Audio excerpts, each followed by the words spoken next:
When Deputy Wilson got here Saturday night, he had to dig through knee-deep snow just to get to the home.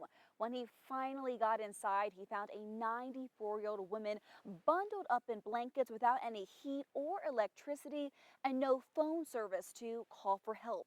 The son of 94-year-old Joan Armstrong is grateful that his mom's alive tonight after a recent snowstorm left her trapped in her Pioneer home in freezing temperatures without any power. They went beyond their norm, I thought, to take care of my mom.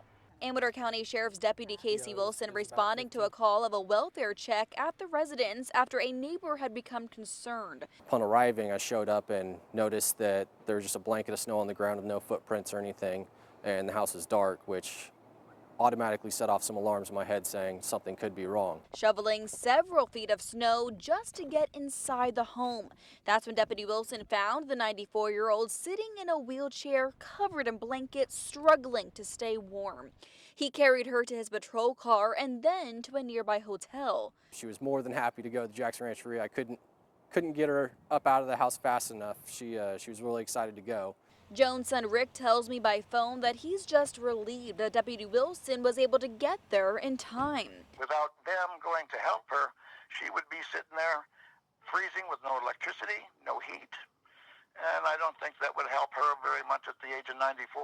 Not only did Deputy Wilson take Joan to a nearby hotel, he also made sure her room was covered and she got a hot meal. We rely on the deputies to do the right thing when they get there, and Casey did more than the right thing. Joan's son says the deputy went above and beyond to care for his mom, but if you ask Wilson, he says he was only doing what any other deputy would do. I don't think I'm a hero. I'm just doing what I've been taught by this agency and by other people down the line. And tonight, the Armstrongs are thanking their lucky stars that Joan is in good health and they live in a community that looks out for their neighbors. I would say thank you very, very much for saving my mom's life, because that's where it would be as far as I'm concerned.